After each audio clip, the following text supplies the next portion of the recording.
There are 4 games left of the 2025 NFL season, which means it's a perfect time to look forward to 2026 in the NFL draft.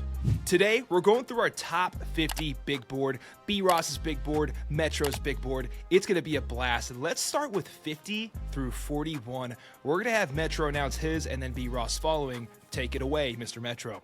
All right. At number 50, I have Emmanuel McNeil Warren. At number 49, I have Mateen Baragba. 48, Jake Golday. 47, Kamari Ramsey. 46, Chris Brazel. 45, Mateo Uiagalelei. 44, Caleb Lomu. 43, Brandon Cisse. 42, Caden Proctor. And 41, Austin Sierreveld. At 50, I have Chris Johnson. 49, Zion Young. 48, Kamari Ramsey. 47, Chris Brazel. 46, Jacoby Lane. 45, Austin Several. 44, Elijah Surratt. 43, Chris Bell. 42, Caleb Lomu. 41, Mateo Ugalele. Thank you, gentlemen. Great job. Today, we're going to jump around from player to player. We're not going to talk about 100 different players because we'd be here till tomorrow. So let's start with 50 at Metro. He's got Emmanuel McNeil Warren, the safety out of Toledo. This guy's like 6'3", super rangy. Yep. Mr. Metro, take me through his game. Tell me about Emmanuel McNeil Warren. Yeah, so we did a live stream a couple days ago, or a couple weeks ago actually, and B-Ross brought this name up as somebody to kind of keep an eye on, and I hadn't really had my eyes too much on him because, admittedly speaking, I'm not watching too much of Toledo football. So when he mentioned his name, I went back, watched some of the film, and this guy's a stud, right? He's got really good size, 6'3", 210 pounds. He's a physical tone setter. Don't think he's a first-round pick. If he is, it's super late in the first round, more than likely somewhere in day 2. But it's a guy that's got good measurables. He brings physicality on the run support. He's got 4 turnovers, he has 4 interceptions last year as well as 8 forced fumbles. He's a decent athlete. I wouldn't say he's got long speed or the most fluid of hips or things like that, but I think he's got enough to go around. Like, I think he's explosive and can make a couple of things happen there. And I think his cover skills are through the roof. Again, areas of improvement, you're talking long speed. He's not going to be able to match stride for stride with a prime Tyreek Hill. There's certain qualities to his game that just needs some refinement, needs some more time to mature and get better. He's got some development, but this is a guy that's got good football IQ. I think he's improving every single week. I would say he's probably my safety. I want to say he's my safety number 3 of this year's class. Of course, we'll do our safety rankings again at the end of the season, but for right now, Emmanuel McNeil Warren's inside my top 50, and to be honest with you, I would love to put him higher, but I just think he's got a few more hurdles he's got to jump through, and if he tests well at the combine, I mean, we're talking him moving up my board a little bit. Very nice. Thank you for that elite breakdown, Metro. B. Ross, just for reference, I don't see him currently on your top 50, but you brought him up last week. If you had to guess where he's ranked, where would you say? Probably he's somewhere in that 50 to 55 range for me right now. Because I do think he's a day 2 pick with high upside. Everything Metro said, like, I brought him to Metro. I'm like, listen, this dude can play some ball. He's long, he's athletic, he has range. He lacks like real long speed, like Metro said, in coverage at times. But when you're talking about range, getting sideline to sidelines and safety, he has everything you look for. So yeah, like, I kept him off because I think he has more to prove just in his testing, because athlete to athlete in the MAC, he's always one of the better athletes. So I want to see how he measures up in the spring versus some other elite guys. Totally fair. And speaking of safeties, let's transition to your 48. We got Kamari Ramsey, the USC safety, 6'2", 205. B. Ross, tell me about Kamari. Yeah, so Kamari, when I watch him on tape, he reminds me of a lot of a guy I love who plays for Houston now, Kalen Bullock. You talking about plays with good eyes, clean eyes, always in the right position, has really good range, quick off the spot. Like, when you talk about just playing free safety, and in college it's way harder now because offenses have gotten a lot more creative. So he plays with pretty good discipline. I think he's a good sound tackler when he has to play in space. He's good in coverage. You know, I don't think it's too many flaws in his game. I just think athletically he's just kind of limited. Just like, he is what he is, but as a football player, he has so much room to grow. I think he's always going to be around the ball and make plays, but just athletically, that kind of keeps him low on the list because some other guys are just, freakishly athletic and have way more upside. I think Kamar Ramsey can be a really good pro. I think he can be really productive. Kalen Bullock, like I said, Kirby Joseph, like I see him in that framework. If they allow him to play deep and just roam the middle of the field, he can be productive. Awesome stuff. I'm going to throw this right back to you, B. Ross. Chris Brazzell, the Tennessee wide receiver, he's like, oh my God, 6'5", has really made a name for himself this year. Take me through how he got to 47 for you. Like, what has been his biggest strength? It's that size, man. Like, it's the size and the speed. Like, he's big and he can run. You can't leave that guy off the list. Like, size and speed, coaches can't coach that. So, so that's why he's on the list. It's just, he just lacks refinement as a route runner, like as a pure receiver, just because of the system he plays in. They run maybe 6 routes, so it kind of limits his maturation as a wideout, but the physical traits are there. I would like to see him get a little bit thicker in his lower body, because that's where your strength needs to lie as a receiver. But he's a really good athlete. He can run. He can take the top off the defense. He high points the football. Like, he can play downfield. I need to see him play in the short to intermediate area and win those routes on a consistent basis.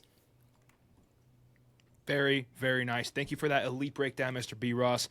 Let's jump over back to Metro. 49, we're going right back to his list. We got Mateen, can't say his last name, but this guy's the Wake Forest defensive lineman, and I'm not even going to try, guys. I'm not going to disrespect this man. No, it's okay. Yeah, go for it. Fair. We want to hear it. We want to hear you try. You want to hear me try? Okay. Let's give it a shot. Okay. We got to give it a shot. Okay. We got to get this thing down before the draft starts. True. We got like 5 months. It's Mateen Ibaragba. Hey, Ooh, that's good actually job. good. Hey, man. That was better than me. I'm going to cry. Y'all are so sweet. Hey. This There you go. is the Good support job, system brother. y'all need in your life. You made my This day. is what you need.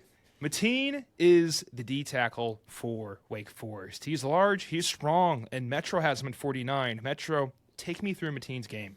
Mateen is what I wanted to see from Amari Washington, right? Amari has a really good first step. He's explosive out the line of scrimmage. I just like Mateen a little bit more, right? Those two to me, like, Amari's really close to being in this range as well. You can make the argument Amari's maybe a bit better right now. I think Mateen has a lot of upside, right? This is somebody that's newer to this position. He was actually originally an edge rusher, right? Around 250-ish pounds playing edge. They transitioned him over to 290-plus pounds. I think he's 296 now. And he's not the biggest of defensive tackles, but he has a really, really good first step, right? Even though he's packed on a ton of weight, he still has been able to manage to keep that explosiveness off the line of scrimmage to where it feels like he is very often the first guy with the hand up, ready to explode on that offensive lineman. There's some things to his game he still has to work on. Like, I think he plays with a really high pad level, and there has been times where when he gets double teamed, he will get washed. But I'm hopeful that because he's so kind of, I don't want to say new to the position, but because he hasn't had a lot of time in the position, that he's going to be able to fix that stuff out. There's also some consistency issues he has, but I think he's got really good power rush technique. I think his run defense is really solid. I think he's one of these few guys that can be a true disruptor up the middle if given time to develop, right? He's got like a 15% PFF pass rush rate, something like those on those lines. A lot to like about his game. I think this is somebody that is a little bit underrated, and also a player that's like, give him a few months into the league, maybe a few seasons actually. By his third or fourth year, I think this is somebody that you will be talking about as being a true disruptor up the middle that you can probably get in on a day 2, maybe even a day 3 pick. So this is somebody that we'll see if he sticks in my top 50 as we continue to learn more about different players. But for now, he's in my list because I really liked what I saw on the film there from him. He's a true diamond in the rough, which also reminds me of this is. next prospect, our last one in this tier, Jake Galde. He's a transfer from Central Arkansas, and he made his way over to the Cincinnati Bearcats to play linebacker. He is massive, 6'4", 240, from Arlington, Tennessee. Metro, he's at 48 for you. Break him down and his game. Yeah, this is another one of these guys that I think is just a super high ceiling player. It's a really good linebacker class this year. Anthony Hill, C.J. Allen, Deontay Lawson. Deontay Lawson was really, really, really close to being above Jake Galde, but I just liked Galde a tad bit more for the bigger upside with him. He is a really smart player, really instinctive, has a high football IQ. He runs around. He can get from point A to point B really fast. His issue is he is bad in coverage right now. Like, he is just, you almost, like, if I'm an NFL team that's trying to contend for a championship, I don't think I can start Goldie right now in coverage, right? He's just not there. But as a run defender, as a second or third round pick that you can sit for maybe a year or two, let him develop, like, you put him with Fred Warner, he'd be incredible, right? He could develop so nicely into becoming something really special because he has the look, the intangibles, the feel for the game. I mean, he's always in the right position. He has a ton of productivity this year. He has to be better in coverage because if he can't be decent in coverage, he's just not going to be able to make the field, right? If you're not capable in coverage, it's going to be tough for him. He's got to get that part of his game down, and I think he can. It's just going to be one of those things where I don't think he'll be an impactful player year one, but year 2 or 3, if he can become better, and maybe if he takes a big step forward into his rookie season, this is somebody that I think has a really good chance to be a really excellent player. It's just he's not a 3-down linebacker yet. He's more of a rotational piece. As time goes on, he could potentially take over that linebacker 1 role if he can be better in coverage. So I like this guy. He's a fun player to watch. I do too. Oh, my God. He's so good. Like, I'm sorry, but I was so close to putting him on, but the pass coverage stuff bothered me. To your point, like, he's just not good at it yet, but you see the upside. He's long, athletic. He just has to figure it out here. Good football player, though. A ton of high upside players in our first tier right here. Let's go to the next tier where we got 40 to 31 on their big boards. Metro, then B. Ross. Metro, kick us off. All right, at number 40, I have Kelly Jones. Number 39, I got Denzel Boston. 38, Elijah Surratt. 37, Jennings Dunker. 36, Emmanuel Pregnon. 35, Colton Hood. 34, Keith Abney. 33, Trevor Gooseby. 32, Casey Concepcion. And 31, Jeremy Bernard. At 40, I have Denzel Boston. 39, Jeremy Bernard. 38, Amari Washington. 37, Emmanuel Pregnon. 36, Joshua Josephs. 35, Jennings Dunker. 34, Quincy Rhodes. 33, KC Concepcion. 32, CJ Allen. 31, Kristen Miller. Thank you, gentlemen. Let's start on the side of B. Ross. With Amari Washington, the Oregon D tackle. Guys, you talk about a player, we talked about upside guys previously in this list.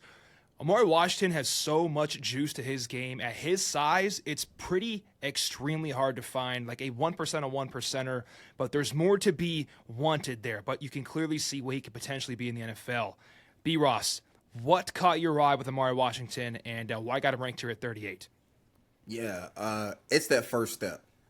At 6'3", 330, his first step is impressive. You can tell he used to be smaller and used to rush the passer. Like, you see it in his first step. Like, it is rare. I've seen a lot of D tackles in my scouting career. Like, he is one of them dudes, like, as an interior pass rusher, or at least as the first step goes, he's really good. Now, what he lacks is actually having a repertoire as a pass rusher. But you're talking about a freakish athlete with high upside.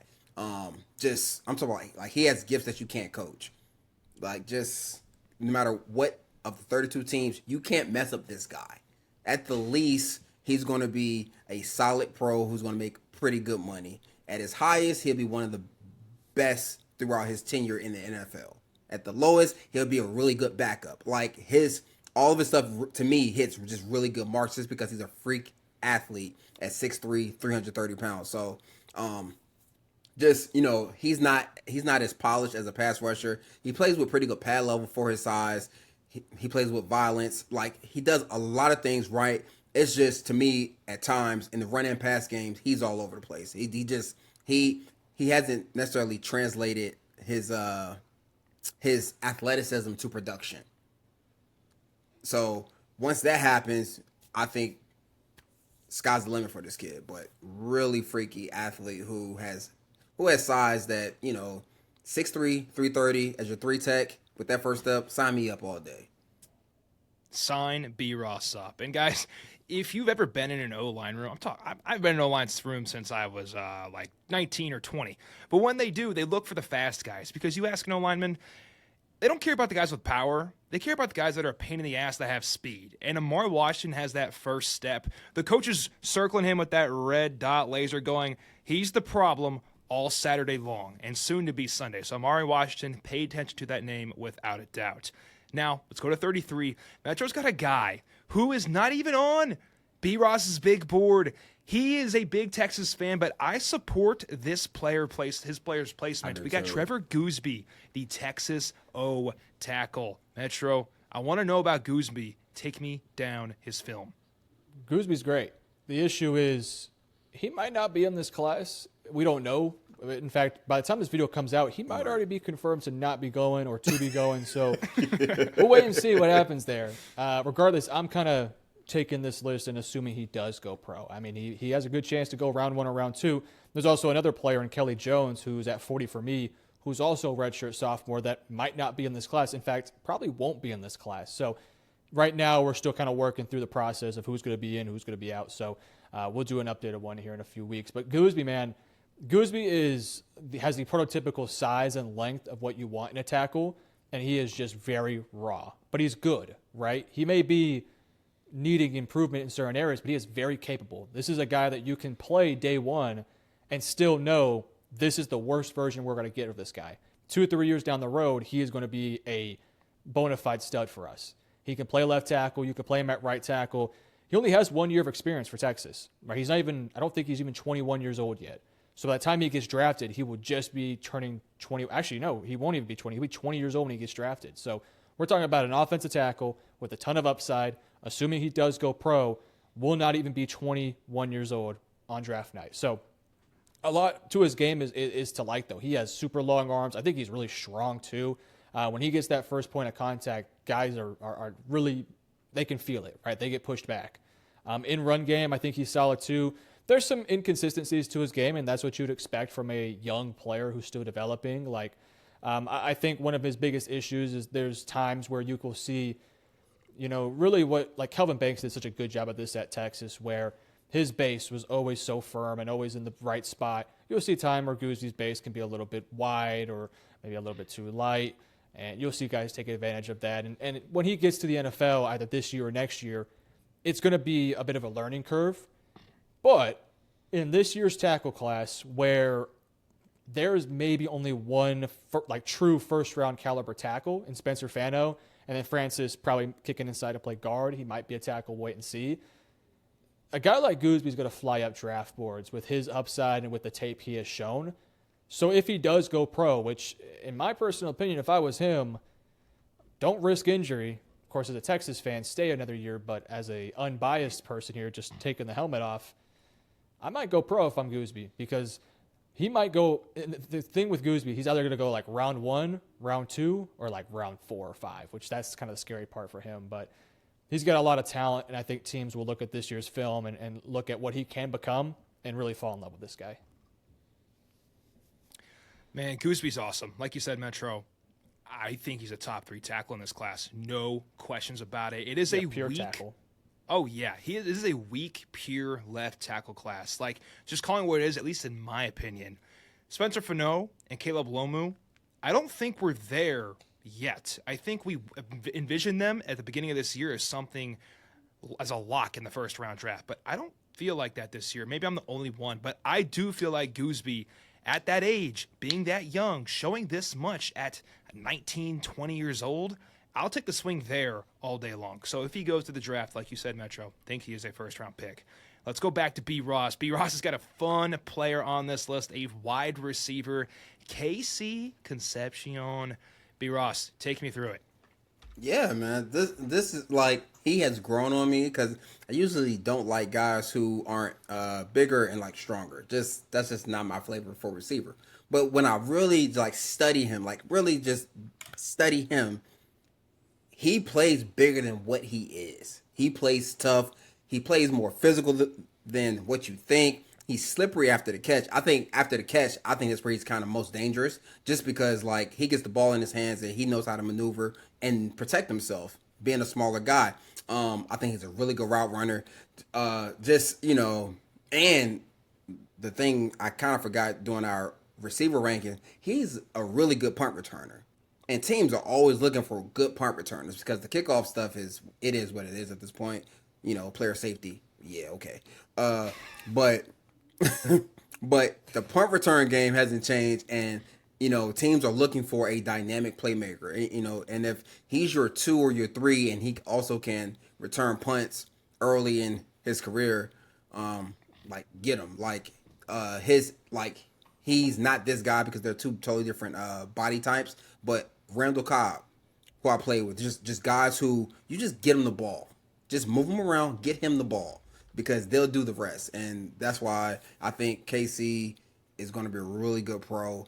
All pending, quarterback and all that stuff, but he is a talented young man. I mean, with the ability to be a really good fantasy option. Just something to think Dynasty about. players, dynasty, Dynasty fantasy leagues. Draft Casey coming up, Concepcion next year. He's no one's gonna be thinking about this kid. Take him because he knows how to find the end zone, whether it's jump balls, winning 1-on-1, and again returning punt. So Casey Concepcion is a really good football player. Casey Concepcion is like the definition of don't overthink it, just take the good football player. Like, I don't care what 40 runs. I don't care how good his route running or this is or his get off. Casey just scores, and he makes plays. So add him to your roster, especially if you're in a dynasty league. Let's go to our next wide receiver. Yes, that's correct. We got at 31, we got Jeremy Bernard, the Alabama Crimson Tide wideout. He's a senior, 6'1", 204 from Las Vegas, and a transfer from Michigan State University. Ooh. Metro, tell me about Mr. Bernard, who's had a massive season. Yeah, he's a guy that's kind of just been a little bit underrated. Right? Everyone wants to talk about Ryan Williams and those guys. Jeremy Bernard's kind of been their best receiver this year, by a pretty good size and margin too. Look, Jeremy Bernard, I have him a little bit higher than KC because I like Jeremy Bernard's ability to find space and his ability to catch literally everything. Right? He is, in my opinion, in this year's class, I don't want to say the safest, but the most reliable target there. This is somebody that's never going to be a number one option. At least in an ideal world, he probably won't be that. Right? He probably shouldn't be that for your team. Now, if he develops into that, then great, but that's just not what his game will be. His game will be to spell and be opposite of a true number one, right? If you already have a go-to target, like Tetsuo McMillan for the Panthers, if they could find somebody to pair opposite of him to give Bryce a target that is always open, that is super smart and will catch everything, that's what Jeremy Bernard will be, right? Jeremy Bernard is going to be the next generation of what Adam Thielen's, right? That's what Jeremy Bernard will be. Jeremy doesn't have the greatest size, the greatest of speed, but he's a solid route runner. He can find space in zone. He sits down in open holes. He catches damn near everything. He can play inside. He can play outside. He's a refined route runner. Again, he does have shorter arms, so you're not going to ask this guy to win contested catches. You're not going to ask this guy to win deep every single play. But he is fun. He is a fun, smart player. And, it kind of reminds me a little bit of my scouting profile last year for Emeka Egbuka. Now, I think Emeka had a way higher ceiling than this guy. But in terms of, what I thought of Emeka, it's kind of the same things I'm saying about this guy, right? I don't think he's going to be Emeka in his rookie year, but he'll be kind of in that vein, right, from what we were hoping to get from him. And, you put him on a team that has a number one receiver, and maybe in the best scenario, he's your third receiver, right? He is just that third option. Again, I think Carolina would make a ton of sense for him. Ted McMillan or T-Mac, Jalen Coker, and then my guy Jeremy Bernard. So love this film, love this guy, love the tenacity he plays with. So really good player. Bernard, in 2 words, is a glue guy. That's what he is for your offense. And yes, like you said, Metro, if you have a young quarterback and you're trying to develop him and give him a safety blanket, I don't know if there's any other wideout like you mentioned that I would want in this draft for my quarterback besides Jeremy Bernard. Yeah, he's if you watch basketball, he's a 3-and-D guy. He's somebody that's going to make the threes, going to play great defense. That's what Jeremy Bernard is. 15, 5, and 5. 15, 5, and 5, lockdown defense, and he's going to make every single 100%. open three. That's what he does. That's his game. He's not going to be Kobe, Jordan, LeBron. He's going to be a worse version of Klay Thompson. That's what he is. I love the reference right there. Let's move on to Tier 3 of our rankings, 30 to 21. Now we're talking about some badass players, fellas. We're technically in first round territory. I want to go 30-21. Metro starts. B. Ross follows. Go on ahead, King. All right, 30, I got Ty Simpson. 29, I got Kenyon Sadiq. 28, Kristen Miller. 27, Avion Terrell.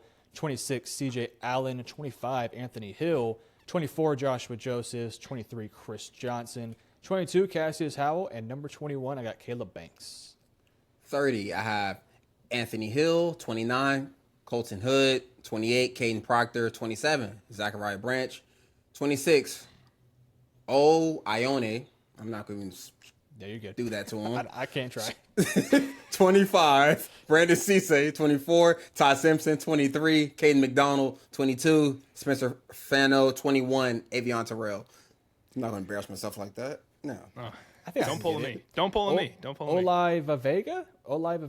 That's pretty good. That's pretty I good. mean, I'm not, Hey, him to I'm not mad confirm at it. that, but that sounded pretty good. Yeah. Hey, Ione, if you're watching the video, let us know in the comment section below, bro. If you want your name pronounced right, come on the show. All right. Yeah, come on the show. Yeah, Come on the show. You're right. Even If better. you want your name pronounced right, come on the show. Hit us up Yeah. on Twitter. All right. Yeah, we're not going to learn it till you hit us up, all right? Exactly. We're gonna slaughter it. Yep. Every time in mock drafts, we're going to mispronounce it until you let us know.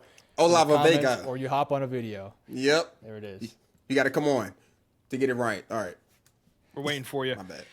And maybe we get this player on too. Actually, no chance. At 30, Metro has Ty Simpson, the quarterback, and B-Ross doesn't have him ranked. So maybe he thinks he's ass. I'm not sure. No, We'll talk he's got about him that ranked. here in a He's What'd got you him say? at 24. He's got him at 24. So Cade can't read, newsflash, but we're going back to 30, where Metro has Ty Simpson ranked at Ty Simpson. Metro, this Alabama quarterback was straight fire this season, and then he regressed a little bit in the back couple of games. That's the journey. Take me through his game. What is he good at? Where does he struggle? Yeah, so look, Ty is unfortunately one of these guys that is going to fall victim to the shorter quarterback epidemic in the NFL, where it feels like everybody is scared now of shorter quarterbacks. And frankly, I understand why, right? Because we have seen now multiple examples of quarterbacks that are on the shorter end struggle in the NFL. Bryce Young, who was a very safe prospect, at least in theory, coming out of college, was just too short. Now, Simpson is taller than Bryce, but they have him listed at 6'2". I would be surprised if he actually is. He's not 6'2". I'd be very surprised if he actually does clock in at 6'2". I think he's more like 6', 6'1", maybe. Regardless, even at 6'1" or 6 foot, that is still quite short for quarterbacks, and that's one of my biggest concerns with him. Right, I loved Ty Simpson after like week 8 against Tennessee. I was like, okay, this guy gets it. Right, he is a great player, and then you kind of felt like after that Tennessee game, he started struggling. The South Carolina game, played okay in that one. The Oklahoma game, he had a rough one. Eastern Illinois, he threw 2 picks in that game. Against Georgia, didn't play great in that one. Right, I thought he played good versus Auburn. You know, it's definitely been kind of a roller coaster in the back end of the season. But then you just kind of put everything together of a guy that has 1 year starting to his name. He's shorter. He's got a thinner frame. He doesn't have a super lively arm, right? He's got a good arm, but not lively. He's not much of a playmaker outside of the pocket. Those are a lot of red flags that are starting to kind of pile up for him. And, after these recent performances against these great defenses like Georgia and like Oklahoma, there's reason to be cautious now with him, I think is probably the best way to say it. And I also think there's a really solid chance he returns to college for 1 more year. And frankly, I think that would be good for both him and, of course, Alabama. But at the same time, with that also said, if he's going to get drafted first or second round, then obviously you go pro, right? You just don't overthink it. So that all said, he can make almost every throw on the field. He is really good at going right down the middle of the field. He's not afraid to play within the hashes. A lot of quarterbacks, they're kind of scared to go down the middle. Ty, even being shorter, will fire it down the middle, and he's really accurate down that part of the lane. There's some athleticism. There is some athleticism to his game that's solid as well. Everything that I liked about him, I still do like. It's just the simple fact that the back end of the season has started to kind of pull up some red flags, whereas other quarterbacks don't have as many red flags as what we're seeing now with Ty Simpson, which is unfortunate. I'm really interested to see if he does go pro or if he decides to return for 1 more year. I think he has another year of eligibility, so I would advise him probably to return. When you talk about, like, highlight scouting people, as in like you don't look at their film and like not judging. I get it. People got to save time. If you look at Ty Simpson as just his highlights, you're going to think this is the best damn quarterback in the class. No questions asked. He's made some crazy plays and electric throws this year. And that's not dissing Fernando and Dante Moore. Just we've seen excellence out of Ty Simpson. We've seen the highs and the lows. Which do you choose to believe in? That's where he'll land in this draft if he declares. Let's jump back over to B. Ross. Go ahead, King. You know, you just talked about highlight scouting. You want to know who I think highlight scouts? Who? Terry Fontenot, the Atlanta Falcons GM. Bijan Robinson, Drake London, Michael Penix Jr., Jalen Walker, James Pierce Jr. Those are highlight machines right there. They are. He said, you know what? Screw it. I'm sending a first for this guy, James Pierce Jr. This guy's watching sports highlights. He's watching NFL Film Room, just watching highlights of these guys. I respect it. Terry, give him a 10-year extension. Give him a 10-year deal. Give him a 10-year deal, baby. Yeah, Terry's got, he doesn't have Catapult on his phone, but he's got YouTube without a doubt because he's watching everything. Oh, my God. Oh. What? It's just funny. That's hilarious. He ain't got that on his phone. He's got. He don't have Catapult. He got YouTube. If y'all don't know what Catapult is, it's what the players use to watch film. Let's jump over to Colton.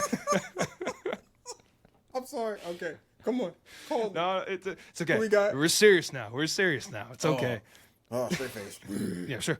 Here we go. We're jumping back to B. Ross. 29, right. He's got Colton Hood one spot ahead of Metro's Ty Simpson. Tell me about Colton Hood, the cornerback for Tennessee, Mr. B. Ross. Yeah, so he went into the season. He was supposed to be cornerback 2 on that volunteer team with Jamar McCoy, but he went down. He's out for the year, and Colton Hood stepped up, had to cover wide receiver 1s all year. I don't think he's a freakish athlete by any means, but he's sound in press. He's sound in off. He can play man to zone. He plays with really good route recognition. He sees things before it happens. That's why I really like him, because you see the film study, like you see the attention to detail in his game. But with that being said, he can get a little handsy downfield. He's not as strong at the top of the route when dealing with bigger bodies. Like, I would love to see practice film with him and Chris Brazel. I would love to see that practice tape because I can picture how it goes just based off what he's going against. But really good football player.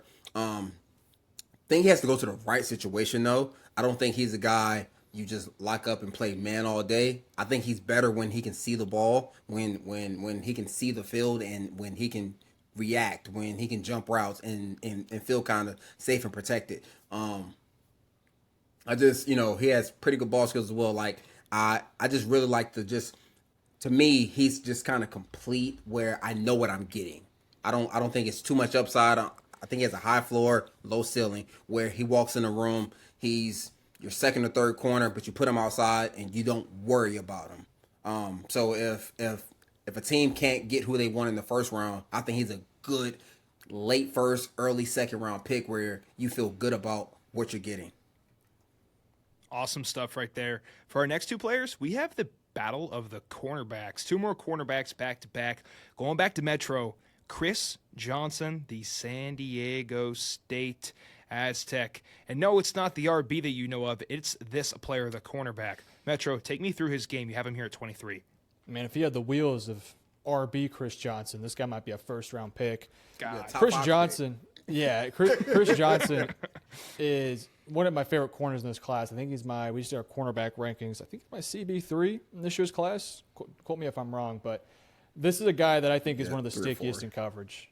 That's my biggest reason why I like this guy. He is good at what you want him to be good at, coverage. You want this guy to blanket guys. You want him to be solid in man. And I think that's where he's best at. I also think he's really good at zone coverage as well, really good at passing things off, undercutting routes. He's got a number of interceptions this year. How many does he have? He has 4 interceptions, has not given up a touchdown. He's not going up against the greatest of competition. All right, his best opponent this year, Boise State. But against Boise State, he only gave up, I think, 1 catch. He gave up 4 catches for 40 yards. He's been solid all year long.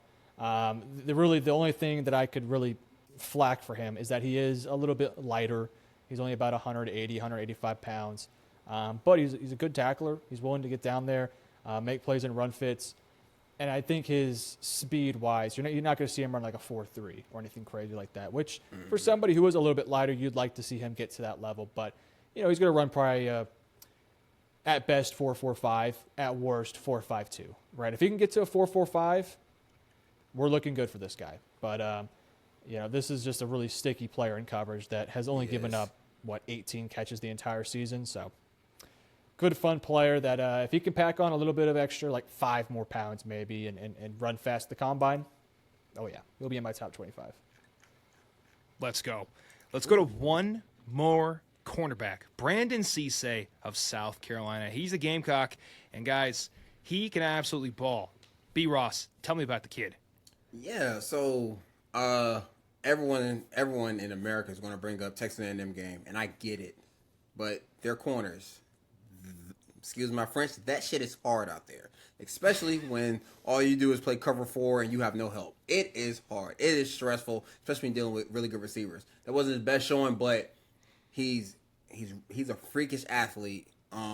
He's going to run well. He's going to jump high. He's going to do all of that. But with that being said, like the flashes you see of him making plays on the ball, his twitchiness, his burst out of breaks, I think it's real. I think where he struggles is in consistency, and I think that's more so mental than it is physical. Because physically, he can do everything that you want a corner to do, but sometimes he plays with bad eyes, inconsistent technique, just small, minute things that make the biggest difference when you're talking about playing corner when you're on that island.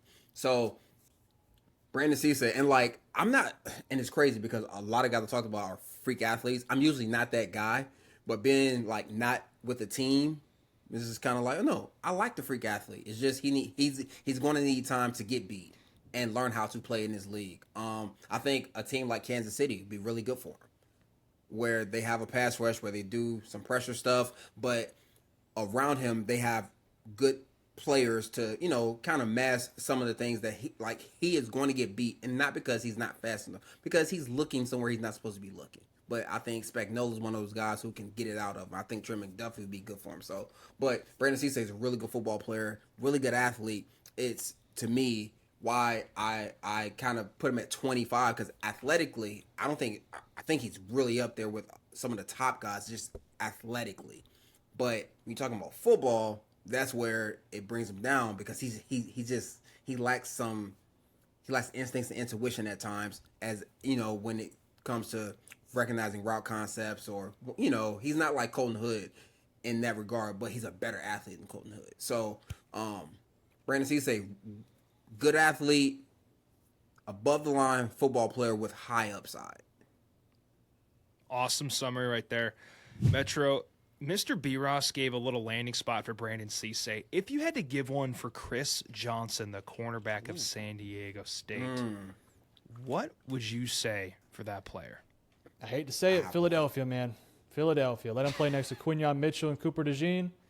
I think that would be a great landing spot for him to go to. I don't think Dallas would make much sense. I think New York would. The Giants. The Giants, yeah. And the Jets as well. I was thinking. The Jets could also be a good fit for him, because they have some long, rangy corners. They could maybe make up for his smaller frame with that. But the Giants, where you already have, they have some size in their secondary, but Deonte Banks has not worked out for them. They just need somebody who's good in coverage, somebody that can cover people. That's it. As Chris Johnson. But I think because right now the Giants have I think the first overall pick, so they're going to have to probably take him round 2 if that's where they're going to get him. If he's a first-round guy, Philadelphia in the back of round 1, although what about, we'll see about that one. What about Pittsburgh? Yeah, I like that, yeah. I just don't think he's a Pittsburgh guy, though. Pittsburgh, they like tough, physical, gritty guys, And I think he's physical and tough. Yeah. But I like the Giants, and I like Philadelphia for him. Yeah. Let's move on to our second greatest tier in this big board. 20-11, Metro, then B. Ross. Metro, take us away. Okay, number 20, I got Olai Vavega Ione. 19, David Bailey. 18, Caden McDonald. 17, Keldrick Falk. 16, Sonny Styles, 15, Francis Mauinoa, 14, Dante Moore, 13, Mekhi Lemon, 12, Fernando Mendoza, and number 11, TJ Parker. And at 20, I have Francis Mayaga, Kenyon Sadiq, Caleb Banks, 17, TJ Parker, 16, Sonny Styles, 15, Cassius Howell, 14, Carnell Tate, 13, David Bailey, 12, Jermai McCoy, 11, Keldrick Falk. Man, the best part about the draft is the freaks. And there's no crazier freak than Kenyon Sadiq, the tight end of the Oregon Ducks. Quack, quack, man. He's only 6'3", but he is uber explosive. B. Ross, you have him here ranked at 19. I'd like to know more about his game, please. Kenyon the Freak Sadiq. Come on. That's a great nickname, FYI. Let's just, hey, if you go with the Freak Sadiq, we get parts of that copyright. Like, each of us take 1%. I'm just saying, I already have a logo in my head, but we won't get into that. He is an explosive athlete with natural hands. Like, again, as a scout, I was not this guy who was enamored with the freak athletes. Just for some reason, probably because I played and I wasn't a freak athlete and I was probably jealous. So, whatever. But it happens to the best of us. But he is and to me, he's still raw. That's the crazy part. Like, he doesn't know how good he really can be to me. He catches the ball away from his body. He can catch it close to his body. He can separate. He's a mismatch nightmare because you can't put a linebacker on him because he's faster. He's twitchier than them. And you put a safety or corner on him, he's bigger than them. Like, he is a matchup nightmare. He's going to jump high. He's going to run fast. Like, he's going to test out of these waters, and it shows up in his film. That's why I have him so high, because I think when you're the freak athlete and it shows up in your production, it's a match made in heaven. He has really good spatial awareness, really good body control to maneuver and catch jump ball, and handle passes on the sideline. He's competitive as a blocker, and he's willing to engage. He lacks some technique and functional strength at the point of attack, but when you're talking about just wanting to do it, that's 90% of blocking for tight ends, people. Not can they do it, do they want to do it? And he wants to do it, and it shows up when they need him to do it at a high level. So I'm a big fan of Kenyon Sadiq. I think he's a versatile route runner. I think he can align anywhere on the field. He can be an H-back. He can be a move tight end. He can play with his hands in the ground. He reminds me a little of Sam Laporta, just in their play style, how they run. But I think he's a better athlete than Laporta. But I'm a big fan of Kenyon Sadiq. I think he's tight end one, clear cut by far. And if you need a vertical seam guy, that's who you go get. Two things. Clearly, B. Ross, Metro both like Kenyon. For reference, B. Ross only has him 11 spots higher, so they both have him pretty much as first-round picks. And second thing, if you're an NFL team and you kind of need a tight end in the first round, Kenyon Sadiq is like the definition of the guy you're like, we probably could go with that, a tight end in the first. Then the combine happens. He jumps 11 foot in the broad jump, and you go, well, shit, we're taking him. No questions asked. So keep an eye out for him. He's going to be a headliner in the combine. Let's go back to Metro. It's your turn, my friend. You got Caden McDonald at 18. I'd like to know about his game, please. Yeah, Caden, 6'3", 326 pounds. He is a freaking bowling ball up the middle, right? You cannot get this guy off the line. He is going to eat up blocks. He's a big, compact built, strong dude that is impossible to move. And when you are that hard to get off your spot, and when you have a level of pass rush upside that is promising, you're probably deserving of being a first-round pick. One of the biggest things you can be as a defensive tackle is a brick wall up the middle. That's what Caden McDonald is. He is a brick wall up the middle that you're probably not going to want on third down, right, in terms of obvious pass rush situations. Obviously, you're hoping he can develop into becoming a decent pass rusher or a respectable one. But as of immediately when he is put into the league, you're going to have him on first down, you're going to have him on second down, then you'll take him out for a 6'2", or not 6'2", like a 6'3", 305, 295-pound interior defensive lineman that can get to the quarterback a bit better. Caden McDonald, for now, This is a guy you're probably taking late round 1 if you just need an extra body in run support. If you are a team like Buffalo that could use help in run support. If you're a team like, I don't know, any team that could use the New York Giants, for example, if he were to fall to round 2, they could use another body next to Dexter Lawrence, right? This is a guy that you're going to want to look for if you are in need of a guy who can just simply stuff the run and give you some pass rush juice down the road, right? So put him on a contending team that needs that interior body that can just dominate double teams. That's what he is going to do in year 1. If you put Caden McDonald next to a fire hydrant, you could not find one difference between the two. These guys just stick and do not move and hold ground on the D-line. Can't move a mountain. Can't move a mountain, baby. You can't do it. You cannot. You can try, but you're going to be there a while. Absolutely no chance. At 16, look at this. Y'all had the same player ranked, but I'm going to give the nod to B. Ross. Sonny Styles. Man. Not Arvell Reese, but the other demon in that inside linebacker group. B. Ross, tell me about Mr. Styles. Yeah, like, he's really good. Like, just keep it real simple. He's a really good football player who's also 6'4", 250 pounds, going to run fast, going to jump high. Like, and you see it on tape. He can play. He has range and speed when playing in zone coverage. He's not that good in man coverage, but I think that's because he's so tall. Like, taller guys tend to struggle who aren't used to covering on a down-and-down basis. But his run fits are really good. He plays with his hands. He plays with violence. He can get a little aggressive at times in his tackling, and it can lead to missed tackles. But more times than not, he's a really good tackler. I really like the way he plays the game. And when you're talking about a Mike linebacker coming to the NFL, being a 3-down guy, this is what you want. You want size, you want speed, you want athleticism, you want instincts. To me, this is like him, and I see why they are the best defense in college football. They solidify the middle of the defense. Talk about Caden McDonald, Sonny Styles, and freaking Arvell Reese. Like, that's the middle of your defense. 3 first-round picks must be nice. No one has that in football, not even the NFL. Like that. Like, that's rare. So Caleb it Downs makes in sense. the back end too. It just in the middle of your defense, you're good. They only can beat you on the outside, right? So no, he's highly instinctive. Like, I love guys who see things before it happens. He does that in the run and pass game. So so he doesn't always have to be the freak athlete because he's smart. He's instinctive, and to me, that's where you see all of his stuff, like all of his plays shine. Like when he can just be instinctive. Granted, he can do anything he wants physically, but it's between the ears where to me he shines the most. I'm a big fan of Sonny Styles, as much as I'm not a big Ohio State fan.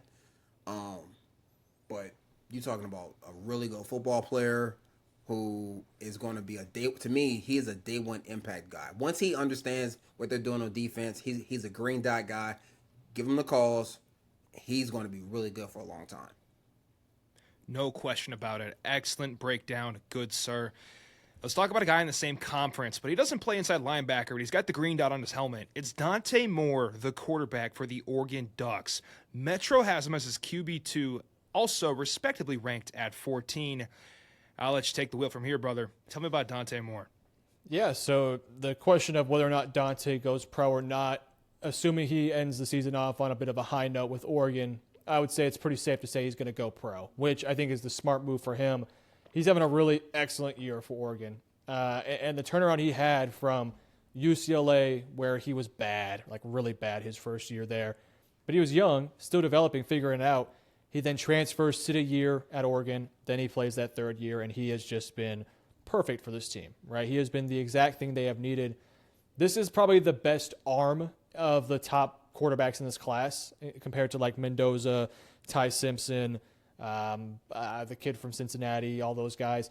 Shouldn't say the kid, he's about my age, but the guy from Cincinnati. But Dante Moore, he's probably got the best arm of those potential first-round picks. I think he processes the game really well. He sees the field very well. Not the biggest of guys, but he's not Ty Simpson short. He's around 6'3", maybe more, probably like 6'2". He can pack on some weight. He's up to about 206 pounds. He's still young. I think he can probably add on another, 10 or so pounds to get a little stronger, take contact a little bit easier. He's not even 21 years old yet, so he's going to get there, and he's going to be a bit bigger in the NFL. And you'll see his body kind of, develop. We see that from look at Lamar Jackson from year one to where he is now, where he's fleshed his game out a lot. Guys like Patrick Mahomes have put on some weight. Josh Allen, you're going to see that exact thing from Dante Moore. He's got a really quick release. He can make throws all across the field. He is very composed. My only concern for him, and it's an issue we saw at UCLA that is still kind of hindering his game, and it's weird because you would think it'd be easy, but a lot of the underneath stuff, the bubbles, the screens, the quick slants, quick curls, hitches, he's not great at those, which is weird, right? You'd think that those would be the easiest throws for a quarterback to make, the ones within 4 or 5 yards. He's just inconsistent with it. There's times where it's fine. There's times where it's really bad. His athleticism is just, it's okay. He's not going to ever run for 500 yards in a season, but he will use his legs when he has to extend plays. And I think many times when he has extended plays and he'll look downfield, he can make a throw here and there. So this is a guy that is, right now, probably year one, going to be more of a traditional pocket passing quarterback that has some upside to develop into becoming a really, really solid player in the long-term future. So I'm a big fan of his game. This is somebody who was my QB3 a few weeks ago. Now he's up to my QB2, and it's really, really tight between him and Fernando Mendoza. I just like what Mendoza has done the past few weeks a little bit more, and we'll see what it looks like in the playoffs because both these guys are in there, and Ty Simpson. So it'll be a great opportunity for these guys to prove who they are, and I think Dante Moore, with his age and with where he's at right now in his development, guaranteed to be a first-round pick if he goes. Metro, I think you said a lot of great things there, and I'm going to ask you a question on top of that along with B. Ross to follow. Okay. Dante Moore, to me, because of the age, because of the season and the poise he has, feels like the highest ceiling play out of him, Fernando Mendoza, and also, of course, Ty Simpson. Ty Simpson, I just think he's not limited, but he's 6'1", We got a little bit of question marks with shorter quarterbacks. Not to judge, this guy's been playing out of his mind. And then Fernando Mendoza, I feel like we know what he is. We are seeing in front of our eyes his ceiling, and it's a Heisman caliber player. But Dante Moore, there's that what if factor, that mystery box. Would y'all agree that he's the highest ceiling player, or would you rub against that? If Lenoris is in here, then the conversation completely changes, right? Right. But right. But I'm about to say if he's not in here, Lenoris Ellis in this group, then no. But out of those three, yeah. I mean, to your point, like he has so much room to grow. Like he has a lot of room to grow as a passer, and he doesn't even use his legs the way I think he should. He could. He's a really good athlete, but he's very selective in when he runs and takes off and things like that. But no, he'll get more of a feel of that as he gets more reps in the NFL. Yes, we've seen Patrick Mahomes, and I'm not comparing him to Patrick, but Patrick has turned into such a lethal runner. Yeah, no comparison to Patrick yet. Say more. Is Patrick Mahomes? Clip that. Let's give it a few more months. But no, but in terms of like not years. Okay, all right. You're right. All Yeah, months. When I say a couple months, I mean like 36 months. Let's go 3 years. I got to be better with my words. I keep saying months. I mean years. But no, I think in terms of like how Mahomes developed as a rusher, where he's always been a decent athlete. He can always extend plays. But him on 3rd and 4th down with the way that Mahomes uses his legs, if Moore can get sort of that skill and ability, it makes him that much more scary. Right. But to your point, Cade, yes, he has the most upside. Yes, I agree. For number 12 on his board, Jermod McCoy, the cornerback out of Tennessee. And to preface, as you've probably noticed, you haven't heard his name before this year because he has not played this year. He's been hurt in 2025, but that 2024 tape was so damn good. Clearly, he's still ranked top 12 and top 7 for Metro, but top 12 for B. Ross. B. Ross, take it away. I wanted to put him higher, but I have a hard time putting guys high who are coming off serious injuries. Like, it's just it might be a bias thing, but like coming off of ACL, who knows? And like he was never his track speed never translated on the football field. So I don't know if he's going to be the same guy or a different guy. But you're talking about a guy with exceptional ball skills, exceptional range and feel in zone coverage. Like he knows how to get the ball. He knows how to play in between routes. He's smooth hips, good feet.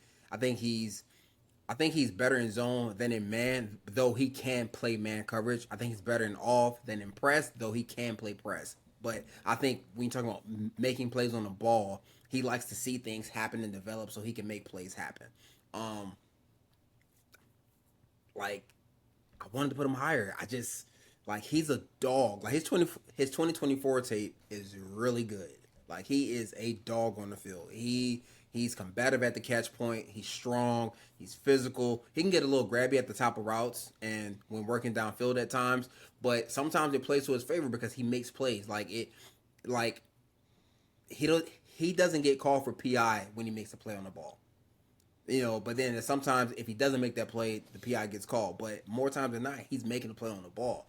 I really like Jamar McCoy. I hope, as a fan of football, as a fan of defensive back, he comes back healthy and ready to go and all that things, and like hope he goes to the right team for him in his rehab, all that stuff. Like, hope it all goes well because he's a really talented guy. Like, he's a good athlete, not great, but he's a technician as a corner. Like, his feet and hips are really clean, really smooth. So, I had him at 12. I wanted to put him in my top 10. I really did. It took everything in me not to put him in there, but I'm like, I can't justify it because he hasn't played in a full year. Completely fair. We are all rooting for Jamar McCoy heading forward into his future. 11, one higher than this. We got TJ Parker on Metro's board, the D end out of Clemson. Metro, what do you know I'll about keep TJ this Parker? one quick. A lot of my thoughts on him are things we've said a couple times, and I'll mention it real quickly. So with TJ, there's a real concern with him about what happened between 2024 and 2025, where he didn't take the big step forward we were hoping for him to take. And I think that big concern is really, has he reached his ceiling? And if he has, he's a good enough player to still go round one if he is who he is, but it's not going to be in the top 15. It'll be like the 28th overall pick, right? If there is still a level to his game that is still to be unlocked, then he can potentially earn his way into being a top 20 pick. And that's kind of what I'm banking on with him. I think with TJ, what I like the most about his game is that I know what he's going to be worst case scenario. Worst case scenario, he is a excellent second option, and you pair him opposite of a really go-to pass rusher, right? Like, you put him, I know that Packers fans all hate Rashawn Gary right now. You put Micah Parsons next to TJ Parker. Well, there was a thing he was doing pre-snap where he was trying to do the crossover on the center, and then he got put in the dirt. So people hate him for that now, which is a little funny, but still. But if you put like TJ next to a Micah Parsons type of guy, right? If Trey Hendrickson was in Cincinnati still, and you compare TJ with Trey, or Nick Bosa with the TJ Parker, like, that's worst case scenario that he would be an excellent second option. Best case scenario, though, he goes back to being a bit more like that 2024 film. And by the way, the entire Clemson team in general, not just him, Avion Terrell, even Peter Woods to a certain level, did not take this massive step forward like we were hoping for them to do so. So I'm hoping that was more of just kind of a schematics, culture, Clemson issue, more less than it was a player issue. But I think TJ Parker still has the high upside to be a good pass rusher. I think he's going to be really good against the run. There's a lot to his game right now that I want to see go back and be a bit more like 2024 and just be a bit more consistent, a bit more dynamic. Show me a little bit more. And, I hope he has a good combine, because if he has a good combine, I think he can test well and then work his way back into top 15 conversations. So that's why TJ's at my number 11. I don't think TJ is the highest upside person in the world, but I do believe that he has the talent and the potential to be a really solid foundational piece on your defensive line. Fellas, it's time for the top 10 of our big board. Take it from the top. All right, number 10, I got Spencer Fano. Number 9, I got Carnell Tate. 8, Mansour Delane. 7, Jermod McCoy. 6, Peter Woods. 5, Jordan Tyson. 4, Jeremiah Love. 3, Arvell Reese. 2, Caleb Downs. And number 1, I got Ruben Bain Jr. At 10, I have Dante Moore. 9, Mansour Delane. 8, Fernando Mendoza. 7, Jordan Tyson. 6, Peter Woods. 5, Makai Lemon. 4, Arvell Reese. 3, Ruben Bain. 2, Caleb Downs. 1, Jeremiah Love. Come on now. Not RB1. That's player number 1. Fire me the hell up. We'll get there in a second. Let's start slowly. I mean, not slow. This guy's awesome. At number 9, Metro's got Carnell Tate, who has emerged on the scene as a top-tier wide receiver. The question was heading into 2025, can he be the one? He feels like a 2 right now in the NFL, but he doesn't feel quite like a 1. But he has done nothing but dominate. Metro, tell me how he's dominated. Well, he's an Ohio State receiver.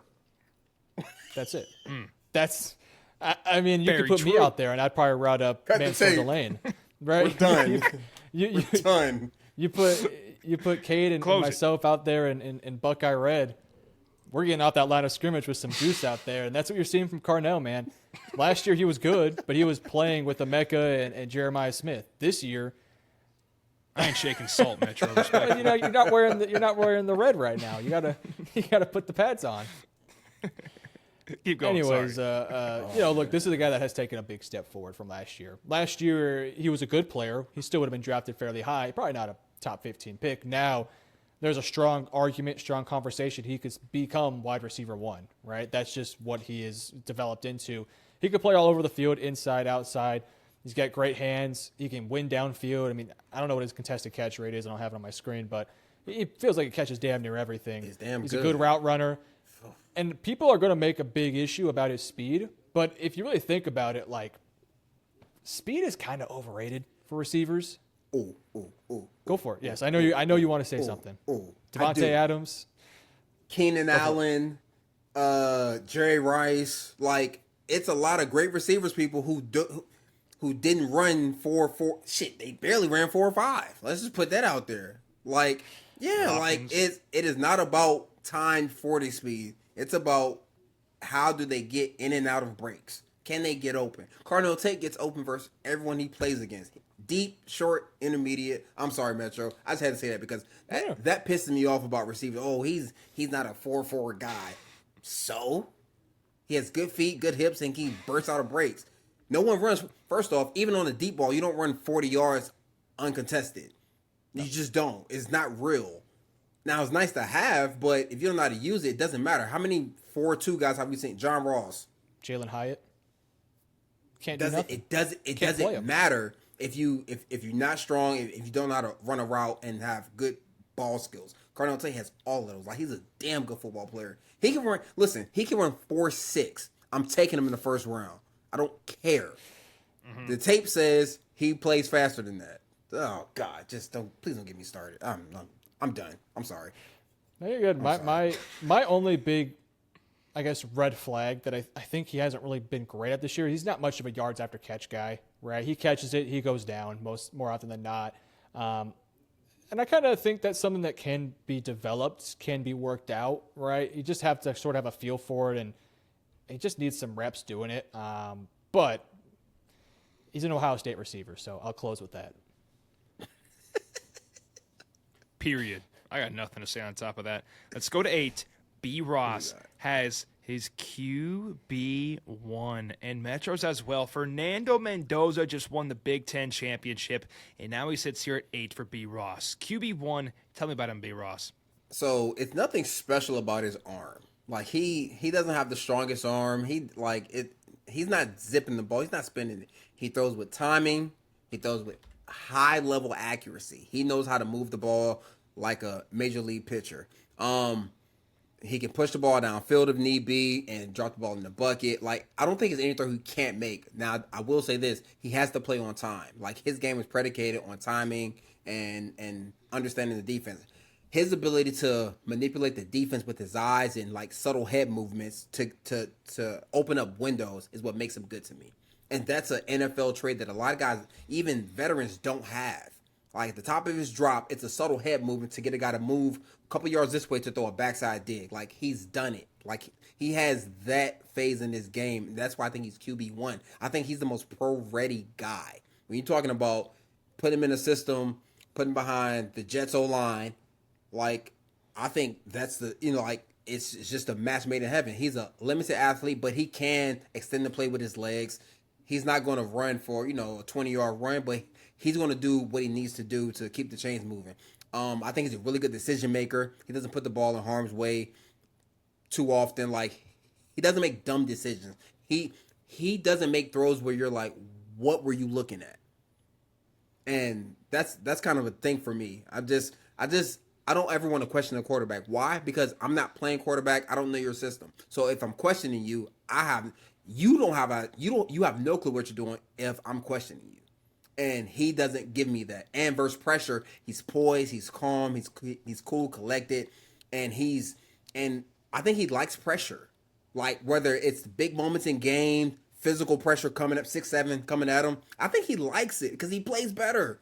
It blows my mind where he gets better as the game gets later in the game and when you send more guys. Usually quarterbacks fall apart when you send 6 guys. He gets better when you send 6 or 7. If you're dumb enough to send 6-7 guys at this kid, he's going to tear you apart because he knows where the ball's supposed to go. Like I think he's a high football IQ guy who just has a good enough arm. Like it's nothing special about his arm, but he's 6'5". He's going to have to gain a little bit of weight, and he will naturally. But he's tall, and he knows where to go with the ball, and he plays on time. Sign me up. You cooked. You absolutely cooked. Only thing I'll say, no one can scout a quarterback ever. Like it's the hardest position to hit on in the NFL because it depends on where you land too. What I can tell you is screw arm talent. Screw how fast he is. How do you handle pressure? How does he lead your team? How are you in the film room?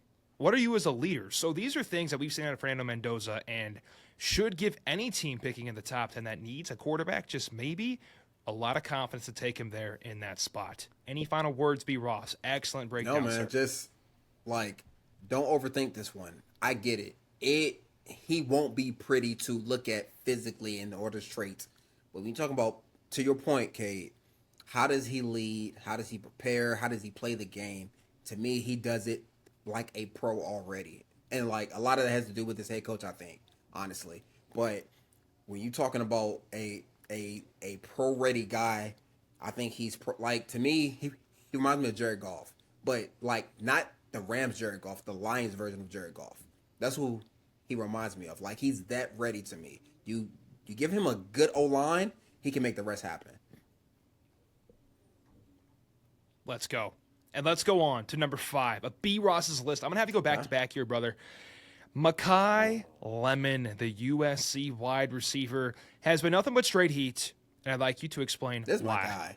This is my favorite. This is definitely my guy. Like I'm gonna die on the cliff that he's gonna be a really good receiver, and he's gonna be in the mold of Amon-Ra St. Brown and probably Jackson Smith-Njigba, Emeka Egbuka, like those guys who frame wise you're like, oh, it's not that big, they're not that fast, you can't guard them. That's where I hang my hat on. Like with him, he's strong, he's physical. He could be a better route runner, but I think that'll come with time.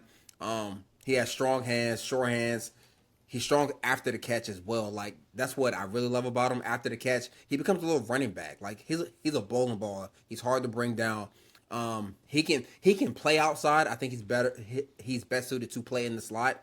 Again, I think he's Amon-Ra St. Brown 2.0. They're very similar in their build, their play style, and Amon-Ra, he is who he is, and I think this kid is very, very similar. Like I love his game. I love the way he plays the game. He's not a one-on-one jump ball guy, but he can win in those situations.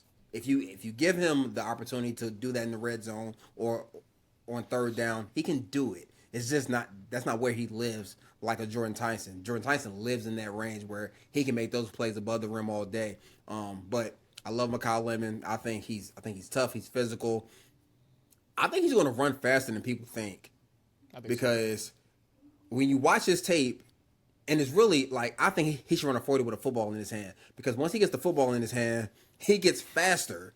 No, I'm serious. He gets faster with the ball in his hand, opposed to a guy who's just running. When he gets the ball in his hand, he becomes violent, even more violent, and he gets faster. So, big fan of Mekhi Lemon. I think he's a real dude. I also think he needs to go somewhere who knows how to utilize him. Like who knows how to utilize his skill set, because much like the Lions, Amon-Ra's not an outside guy. He can play outside the line outside and do some stuff, but like he makes his money in between the hashes where it's more bodies and it's tougher. You got to have good spatial awareness. I think Mekhi Lemon has to be in a place who understands who he is and what he does well. But love him. Love that dude.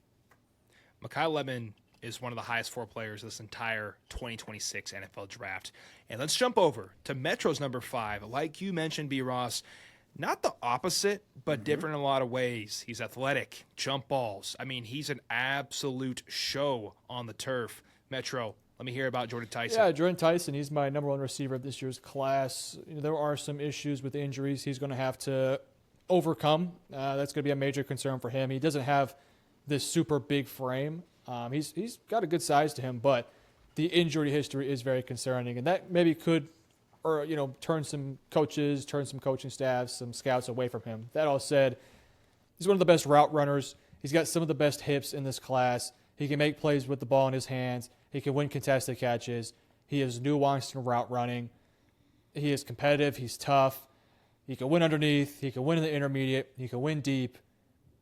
There's really not a major flaw to his game outside of the fact that he's got some injuries, right? I think there have been some focus drops here and there. And I think in press man coverage, he might struggle a little bit to get off those guys, especially early in his career. But outside of that, once he gets off that line of scrimmage, he is a tough cover. And I think in the NFL, he is the prototypical guy you're looking for. He's not going to run a 4.31, right? But who cares? He's going to run like a 4.4. He's going to be incredible in the drills if he even does it. He's going to test well. He seems like a good kid. This is what the modern day number 1 receivers look like. This is what JSN looks like. This is what CeeDee Lamb, Jamar Chase, Jefferson. This is kind of the mold he's made within. And, if you're looking for a modern day top 10 receiver, Jordan Tyson. Fire me up.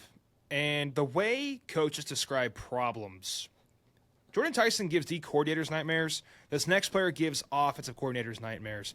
Number 3 on Metro's list, Arvell Reese, the inside linebacker / edge / Hellraiser on defense. Plays for the Ohio State Buckeyes, of course. Metro. Yeah, Hellraiser is probably the best way to describe him. Play him wherever you want him to. Play him safety, play him receiver, play him quarterback. He'll probably be a top 10 pick anywhere he goes. This guy is, look, Ohio State, I feel like I'm just like the past 10 minutes, I've just been sitting here just glazing the Ohio State Buckeyes. But my days, man, I know they just lost to Indiana, so maybe it's a wrong time right now, but Thank God they're good. they have dudes, and they are so well coached, and they play their position so well. And he is playing in a NFL system. Matt Patricia, a former coach, been in the league for a long time. He's playing in an NFL system, and they are using him as an off-ball linebacker at times. I almost kind of feel like lately he's been more played on the line of scrimmage, which is where I think he will probably play in the NFL more than likely. I think there's going to be teams that are going to love his versatility, and they're going to use him.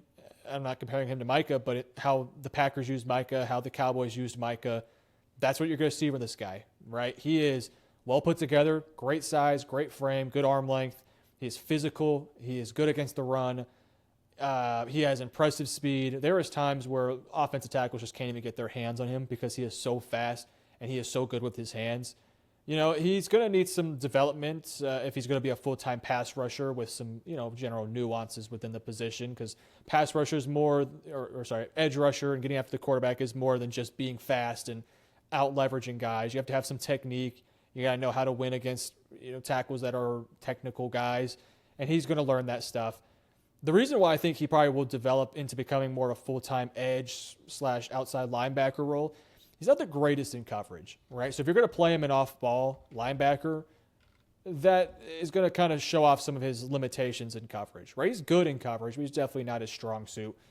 This is if you're looking at a high upside guy that can step in day one and be an impactful player wherever you put him, and then long-term be an excellent edge rusher that could end up being one of the best in the league.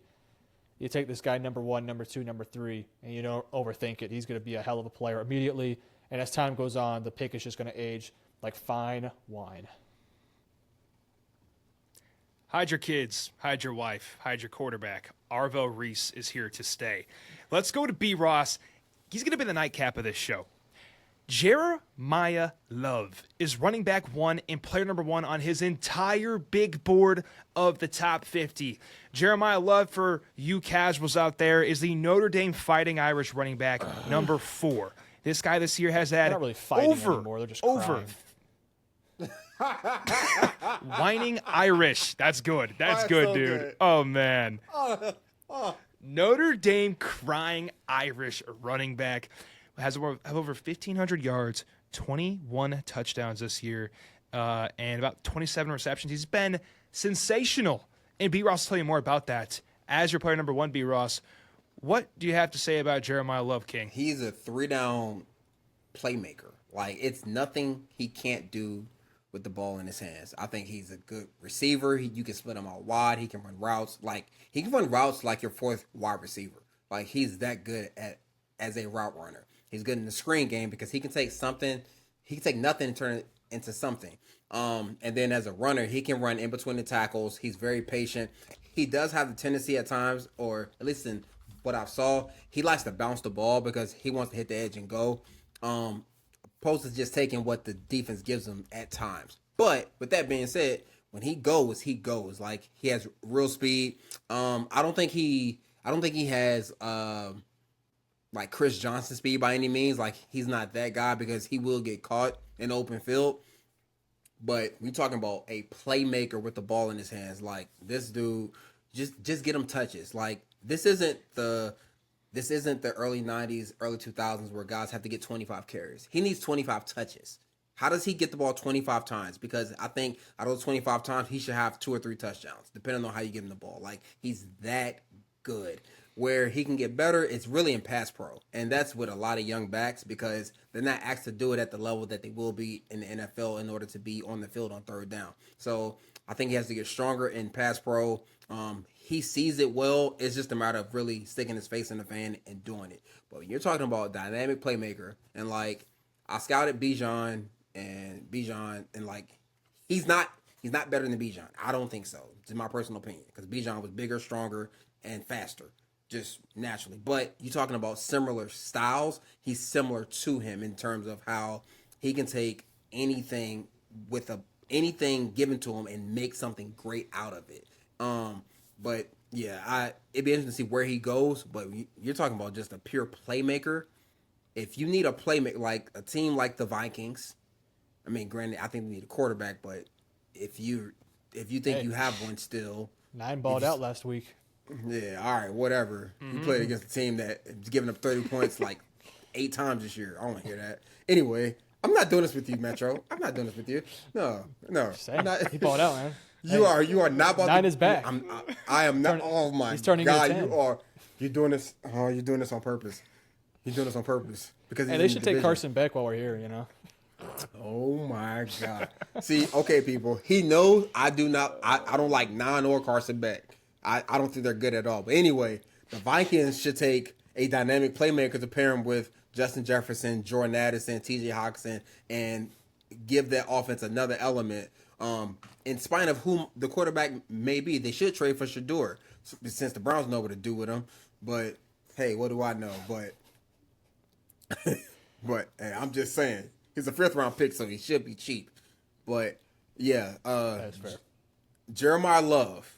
Dynamic playmaker. And I put him first over Reuben Bain, Arvell Reese, and all those guys because his tape consistently throughout the entire year has been dynamic. It's been that good. Like, he's a walking touchdown. Just give him the ball.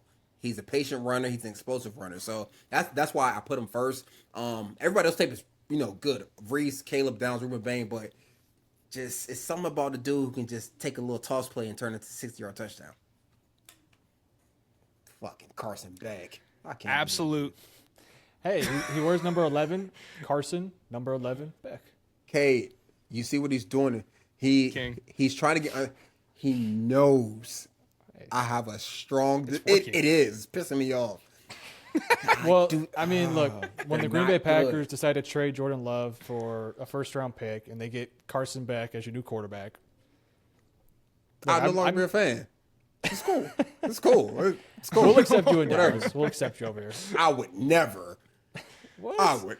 Come on. I would shave my head before I'm a Dallas Cowboys fan. Come on, Dak Prescott. He won't be there by then. Anthony Hill. We might take Orville Reese too.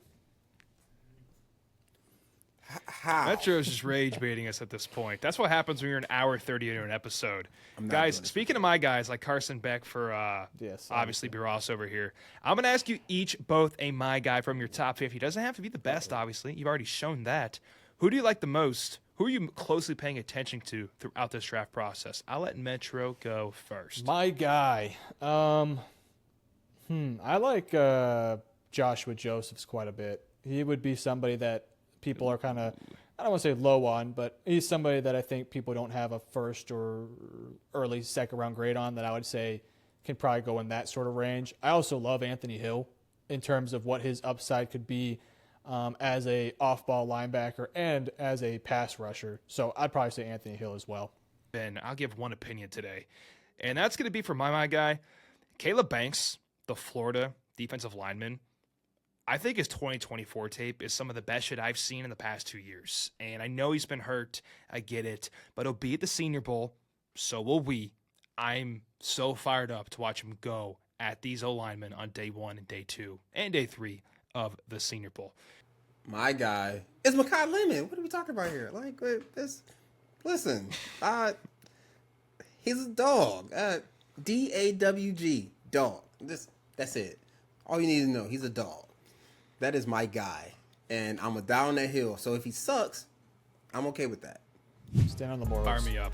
Guys, if you watched this long in the episode, A, thank you. We appreciate you spending your time with us. And then B, you might as well go and subscribe down below because you don't hate the content. Appreciate y'all. Drop a like as well. Comment your top 10 down below. We want to hear it. We appreciate y'all more than you know. Love you. See you next time. Metro. Appreciate you guys for watching. You guys check out the other content. Road to 1K. Peace out.